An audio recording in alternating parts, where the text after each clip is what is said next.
भारत एक ऐसी धरती जहां हर कदम पर भक्ति की एक कहानी लिखी गई है और उन कहानियों में सबसे पवित्र यात्रा है चार धाम यात्रा।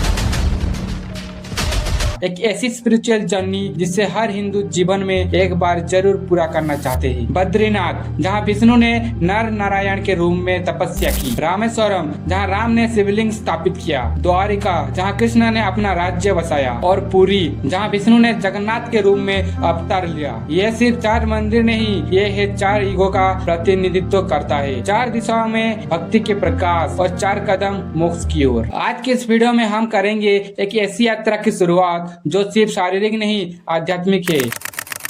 चार धाम या चतुर्धाम एक ऐसा पवित्र हिंदू तीर्थ यात्रा का सेट है जिसमें चार इम्पोर्टेंट धार्मिक स्थल शामिल है, बद्रीनाथ, द्वारिका, पुरी और रामेश्वरम। इनमें से बद्रीनाथ, द्वारिका और पुरी विष्णु भगवान के मंदिर हैं, जबकि रामेश्वरम शिव जी का एक प्राचीन और पवित्र धाम है। मानते हैं कि आदि शंकराचार्य ने इस चार धाम की व्यवस्था की थी। हर एक धाम एक अलग युग का प्रतिनिधित्व करता है। बद्रीनाथ को सत्य युग से जोड़ा गया था, रामेश्वरम को त्रेता युग से जोड़ा गया था, द्वारिका को द्वापर युग से जोड़ा गया था और पुरी को कली युग से प्रतिनिधित्व दिया गया था। कहते हैं कि जो भी भक्त श्रद्धा और भक्ति के साथ इन चार धामों का दर्शन करते हैं उन्हें मोक्ष की प्राप्ति हो सकती है, यानी जन्म मरण के चक्कर से मुक्ति। लेकिन ध्यान रहे, चार धाम को अक्सर एक और पिलग्रिम से कंफ्यूज किया जा सकता है, जिसे छोटा चार धाम कहा जाता है, जिसमें यमुनोत्री, गंगोत्री, केदारनाथ और बद्रीनाथ शामिल है। छोटा चार धाम सिर्फ उत्तराखंड में स्थित है और इसका नाम टूरिज्म इंडस्ट्री ने प्रमोट करने के लिए दिया था। ये दोनों अलग अलग हैं, लेकिन दोनों का महत्व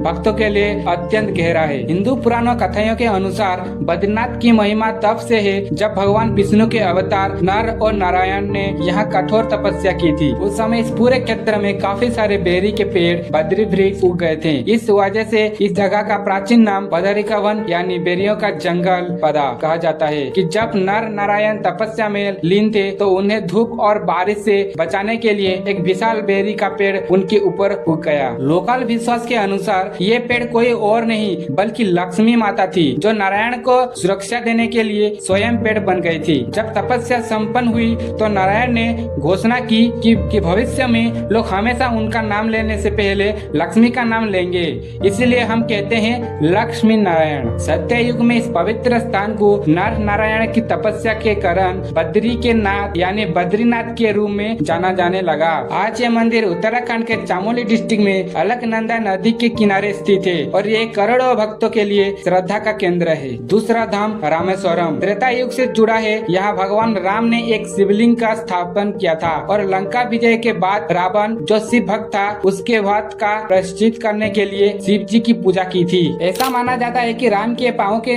निशान आज भी वहाँ उपलब्ध है और यह स्थान भक्तों के लिए अद्भुत आस्था का केंद्र है। तीसरा धाम द्वारिका द्वापर युग में स्थापित हुआ था, जब भगवान कृष्ण ने मथुरा छोड़कर समुद्र के किनारे अपना नया राज्य बसाया था। तब उस नगरी का नाम रखा गया द्वारिका। आज भी ये शहर कृष्ण भक्तों के लिए एक धार्मिक नगरी है। चौथा धाम है पुरी, कलयुग का प्रतिनिधित्व करता है, जहाँ भगवान विष्णु के रूप में जगन्नाथ जी का पूजा किया जाता है। रथ यात्रा जैसे विशाल त्योहार इस जगह को विशेष बना देता है। ये माना जाता है कि जगन्नाथ विष्णु का कलयुग में उपस्थित रूप है, जिसमें भक्तों की आस्था अनंत है। आदि शंकराचार्यों ने न केवल इन चार धामों की व्यवस्था की बल्कि उनके अनुसार भारत के चार कोनों में चार मठ भी स्थापित किया, जिसे अमन्य पीठ कहा जाता है। द्वारिका गुजरात में, पुरी ओडिशा में, रामेश्वरम तमिलनाडु में, बद्रीनाथ उत्तराखंड में। ये मठ आज भी धार्मिक और आध्यात्मिक ज्ञान के केंद्र बने हुए हैं। अभी हम जानेंगे चार धामों के बारे में। तो सबसे पहले बात करते हैं पुरी की। पुरी ओडिशा राज्य में स्थित है और ये बंगाल की खाड़ी के तट पर भारत के पूर्वी हिस्से के सबसे पुराने और पवित्र शहरों में से एक माना जाता है। यहाँ के मुख्य देवी देवता हैं भगवान कृष्ण, जिन्हें यहाँ जगन्नाथ के रूप में पूजा जाता है। ये भारत का एकमात्र ऐसा मंदिर है जहाँ कृष्ण के साथ उनकी बहन सुभद्रा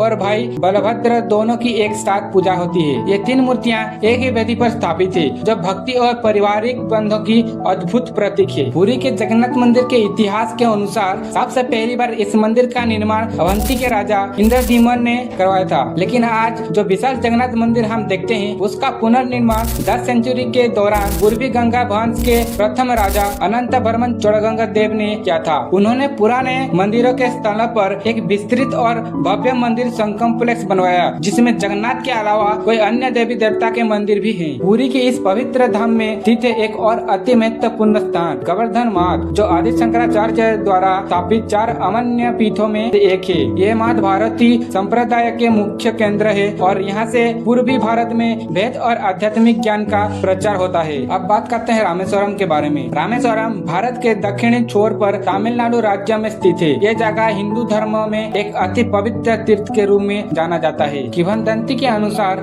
यही वो स्थल है जहाँ भगवान राम ने अपना भाई लक्ष्मण और परम भक्त हनुमान के साथ मिलकर लंका तक पहुँचने के लिए एक सेतु राम सेतु बनवाया था, ताकि वे लंका के राजा रावण द्वारा अपहरित अपनी पत्नी सीता को वापस ला सकें। यहीं स्थित है प्रमुख और पवित्र रामनाथ स्वामी मंदिर, जो भगवान शिव को समर्पित है। कहा जाता है कि इस शिवलिंग का अभिषेक स्वयं राम ने किया था और इसी वजह से इसका नाम रखा गया था रामनाथ स्वामी, यानी राम के नाथ शिव भगवान। यह मंदिर एक ऐसा स्थान है जहाँ राम और शिव दोनों का मिलन होती है और इसी कारण इसकी धार्मिक महत्व और अधिक बढ़ जाती है। रामेश्वरम का यह शिवलिंग 12 ज्योतिर्लिंगों में से एक है और हिंदू धर्म के अनुसार काशी की यात्रा रामेश्वरम के दर्शन के बिना अधूरी मानी जाती है। इस धाम में आकर भक्तों को आत्मा शुद्धि और मोक्ष का मार्ग पर एक नई रोशनी मिलती है। अब बात करते हैं द्वारिका की। द्वारिका भारत के पश्चिमी तट पर गुजरात राज्य में स्थित है। इस शहर का नाम संस्कृत शब्द में द्वार से निकला है, जिसका अर्थ होता है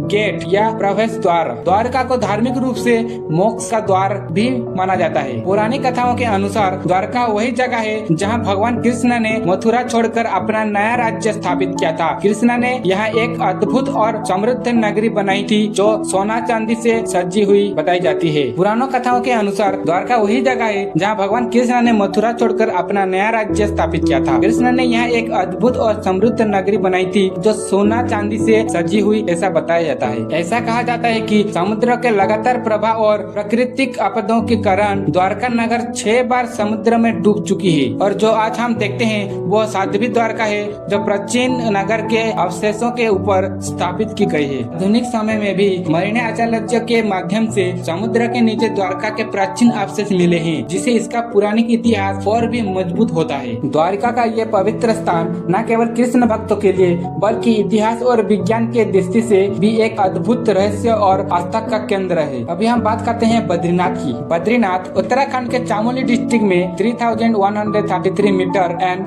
10,279 फीट की ऊंचाई पर स्थित एक पवित्र धाम है। ये धाम भगवान विष्णु को समर्पित है और गढ़वाल की पहाड़ियों में अलकनंदा नदी के किनारे स्थित है। यह नगर नर और नारायण पर्वत श्रृंखलों के बीच बसा हुआ है और उसके ऊपर से दिव्य नीलकंठ पर्वत 6560 मीटर अपना साया करता है, जिससे इस स्थल का दृश्य और भी अद्भुत और दिव्यता से भरा हुआ लगता है। सिर्फ 3 किलोमीटर के रेडियस में कई पवित्र और रोचक स्थल है, जो इस धाम की महिमा को और बढ़ाते हैं। माना गांव, जिसे भारत का अंतिम गांव कहा जाता है। व्यास गुफा, जहां महर्षि व्यास ने महाभारत लिखा था। माता मूर्ति मंदिर, चरण पादुका, भीमकुंड और सरस्वती नदी का उद्गम स्थल, जिनके दर्शन से भक्तों को एक अलग ही आध्यात्मिक शांति मिलती है। थोड़ा नीचे जोशीमठ स्थित है, जहाँ आदि शंकराचार्य ने अपना एक मठ स्थापित किया था। सर्दियों में जब बद्रीनाथ बंद होता है, तब भगवान की मूर्ति जोशीमठ में स्थापित करके वहाँ पूजा की जाती है। इसी वजह से इसे बद्रीनाथ धाम की शीतकालीन सीट कहा जाता है, जबकि बाकी 3 धाम द्वारिका,